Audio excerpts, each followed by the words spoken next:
Okay, welcome to today's wellness webinar. I thought it was a good topic to touch on the new food pyramid that just launched January of this year. So they kind of give us like a new nutrition guidance, what healthy eating will look like today compared to 20 or 30 years ago. Um, so let's get started with that. So in 1992,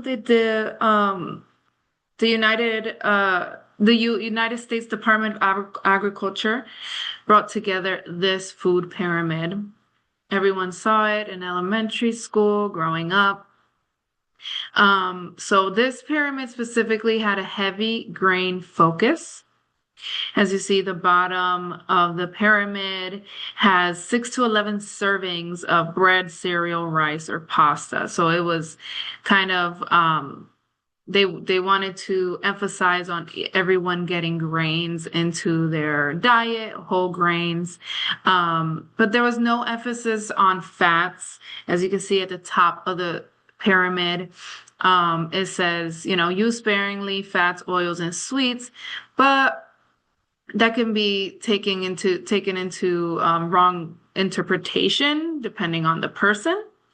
And then there was a minimal distinction between refined or whole grains. So as you can see, there's a lot of pasta on there, crackers, different types of breads. So this wasn't very good guidance in the beginning. So with that being said, they did change it throughout the years. And I think it matters because food is energy. It will help you throughout your work day, help you through daily life. It prevents long-term issues and takes away any food confusion. If someone needed guidance, they need a good diaphragm to help students with that. Like growing up, kids saw this. And food plays a big role in your health, so it's really important. So like I mentioned, why it was changed. We needed a better understanding of fats. What fats are good, what fats are not. The food pyramid in 1992 didn't really specify. More focus on blood sugar balance. So as more research comes out, we're noticing certain foods will spike your blood sugar. And then, of course, chronic disease prevention focus. So again, food plays a big role on your energy, your focus, and your overall health. Maybe not when you are 15 years old, but if the bad nutrition habits continue, by the time someone turns 40, maybe 50, that catches up to them. So my plate was introduced. So this came in 2011. So this helped a little bit more with giving people a better idea of what their plate would look like as opposed to the pyramid in 1992. So they had certain recommendations for this. So again, if you were looking at the diagram, there's a big emphasis on whole grains in general. Only 1/4 of protein. Of course, add a dairy into your plate, fruits and vegetables. Overall, this is a good guidance for people. However, it still leaves room for misinterpretation, and people can get confused just by looking at this. And if they do not do their research, their plate can look very different than others. So food, of course, affects your metabolism, it affects your blood sugar, heart health. And so processed foods lead to worsen these situations. And if someone was to look at this plate, they can very much fill this plate with processed foods and think they're still making good choices. So there was a big shift in nutrition over the past 15 years. So now in 2026, it looks like the pyramid bit has been shifted upside down. There's a big focus here on quality over quantity. So we're not so much worried about serving size anymore. We're not worried about, 1/4 plate of protein or 1/2 plate of grains. We're more so worried about, is it whole foods over processed foods and balance over nutrition? So essentially, it is okay to once in a while indulge in these processed foods if you have to. Essentially, if in your busy day, in your busy life. However, we want to emphasize whole foods here. So at the top of the pyramid here, it's heavy on protein, dairy, healthy fats. So, if you remember, I mentioned that in the pyramid of 1992, there was no emphasis on fats, but now there is an emphasis on fats. So, like avocado, olive oil, avocado oil. Dairy is more so we want to focus on Greek yogurt, whole milk, and things of that sort. So the grains here are smaller, so small emphasis on grains, but it is specific to whole grains. And you see oats, and you see what I would say maybe sourdough bread, or whole wheat bread. But again, this gives a better guidance for people who are looking for it. And essentially, they can make better decisions with something like this as their guide. So as I mentioned before, protein is the biggest thing here, the biggest focus lately. So protein has been shown to support your metabolism. It maintains your muscle. It improves your fullness. So essentially, if you are prioritizing protein into your meal, then you are not having these cravings. You're not focusing on all of these processed foods and other things that you may go for on a regular basis if you are focusing on protein intake.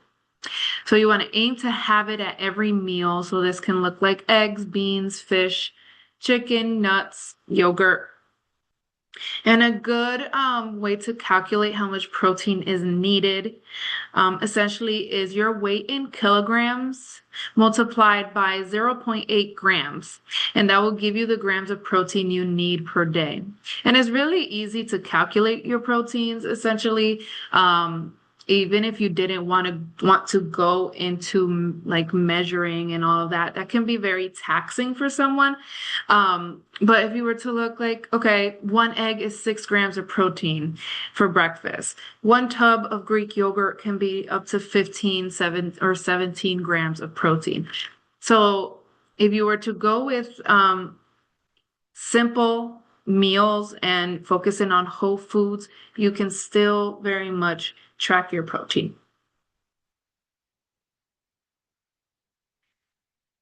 Now, if you are having a high protein meal, you do have to focus on fiber as well.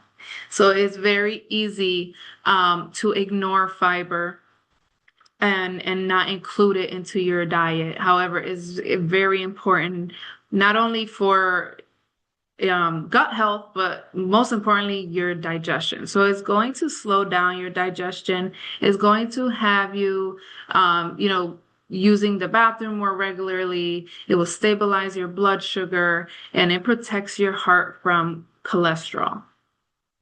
So, essentially, for most adults, you want to aim from 25 to 38 grams per day. And again, you can get these from easy sources, vegetables, fruits, legumes, and whole grains.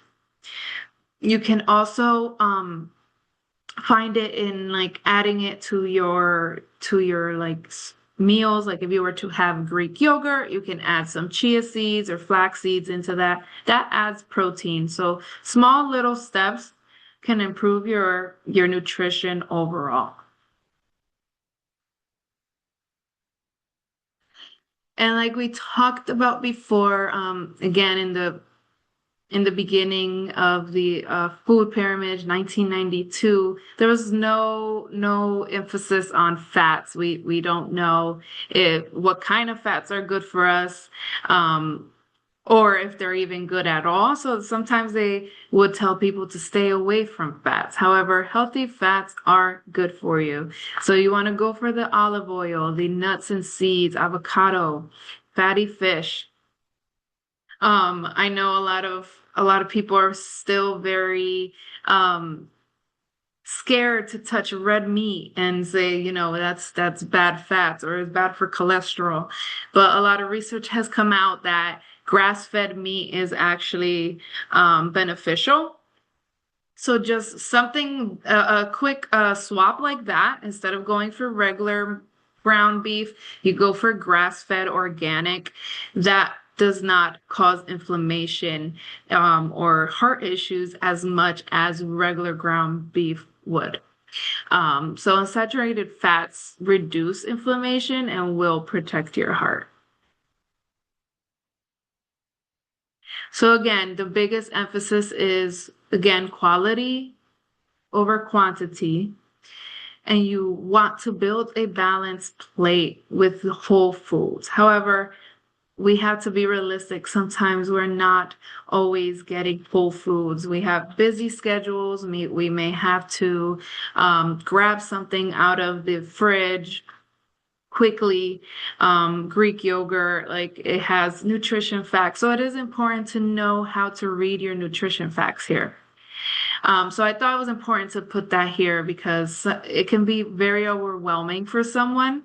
But I think this is a good start for people. So I'll just run through this. So of course, the first one would be the serving size, servings per container. So this container had 4 servings in it. And each serving is 1.5 cups. So if you were not familiar with a nutrition fact, you may think that the whole container would be for 240 calories. However, that is not the case. It's saying that 1.5 cups of this product will be 240 calories. And essentially, that one container has 4 servings of it. So if you were eating this, whatever this was, if you were to eat the whole thing, it would be 240 times 4, essentially. So that is something to be mindful of when you are looking at packaged foods. Now, so we're going to look over at the purple, number 4, a quick guide to the daily value. So the percentage of the daily value shows you. So essentially, the daily value tells you how much a nutrient is in a serving for your daily diet. So you want to essentially aim for 5% or less for the things in red. So we're looking at the nutrients such as saturated fat, trans fat, cholesterol, sodium, and added sugar. You want to see less than 5%. Because of course you want to limit it in your diet, in your daily diet. So if it was essentially, right now you can see that it says 8%. That is kind of high for your daily value of saturated fat. If it was even more than that, so for sodium, 19%, that is extremely high because that covers almost it can get to 100% of your daily value if you were to have other things added to your diet as well. So we want to limit those in red. We want to focus on the green. So the dietary fiber, this specific example is 25%, so that is great. 20% or more is high, and we want to see that for fiber. We want to see that for the nutrients, vitamin D, iron, potassium, calcium. We also want to look at the protein. Is this a high protein product? And so the protein doesn't have a number, but essentially you want to, if you are focusing on high protein diet, as we're learning that it is very important for your metabolism and to stay healthy, you want to pay attention to the protein as well. So essentially, this is a good guide for people. And it's really, again, if you are going to the grocery store and buying packaged foods, you want to look at the nutrition facts. And if you feel overwhelmed, then keep it simple and try to stay with the whole foods first, and then slowly add in um, some of these packaged products. So you are what you eat. We want to look as food as prevention as time evolves, as we learn more things about nutrition. It is one of the most powerful tools to prevent any illness or chronic disease, especially if it runs in your family. You can very much reverse that gene or that occurrence in your body if you are focusing on your nutrition. Poor nutrition will add to the inflammation. It will slow your metabolism, and it would slow down your digestion, making the inflammation in the body worse and causing illness to be present. So when you're looking at food or making food choices, you want to think about it as prevention. Yes, it is fueling your body, is giving you energy, but is also giving you long-term health. So if you love your body now and feed it well now, your future body will thank you. And I also wanted to touch base on this as well. Nutrition is bio-individual. So what may work for you may not work for me. Again, the food pyramid is a good guide, but you want to, of course, go to a doctor, get your blood work done, see what you may have any limitations on, or maybe any allergies. You may have some deficiencies on vitamin D, magnesium, iron. So there's certain foods that I may be able to eat fine and you may not. So again, you want to be proactive in your health and in your nutrition, but don't always follow all of these diets that you're seeing, or, with social media, so many people have so much guidance or information, and people are following it and getting upset when it doesn't work. But just know you have a different body, it may not work for you. Another point I wanted to touch on was you can make healthy eating fit your preferences, fit your budget and your culture. If you have certain cultural foods that you really enjoy, but they may be high in sodium or high in fats, you can 100% do your research and look for alternatives. And then consistency matters more than perfection. So again, your health should not be something to stress you out, like your nutrition, your food intake should not be something that will you out. Small little changes can add to it. So even if you were to swap one thing over the other little by little, each week, make it one thing. You don't have to go to the grocery store and completely change your whole fridge or your pantry. I think that can be a little, again, can cost money and could be a little stressful. So do what you can. And of course, we are here to help you at the Employee Wellness Program. So some simple takeaways that I will wrap up this whole presentation. Add protein and fiber to every meal. Choose whole foods most often. If you have to prep it to set yourself up for success on a busy day, be mindful to do that. You want to swap refined grains for whole grains, which is very easy. There are so many options out there. And read the nutrition labels. I want to emphasize on the fact that words like organic or natural don't always mean is a good choice. So that's where learning how to read the nutrition label is important, because something can say it's organic, but it can be very high in sugar, added sugar, and go above your daily value that you would like. So again, it's about being mindful. And if that concludes my presentation. So if you did need extra guidance on this, please reach out to one of us. We are happy to help you. We have plenty of informational documents that can help guide you with that. We can also walk you through with any health coaching. And that concludes our presentation. Are there any questions? Thank you, Dana. Thank you for coming by. I appreciate it. Have a great day.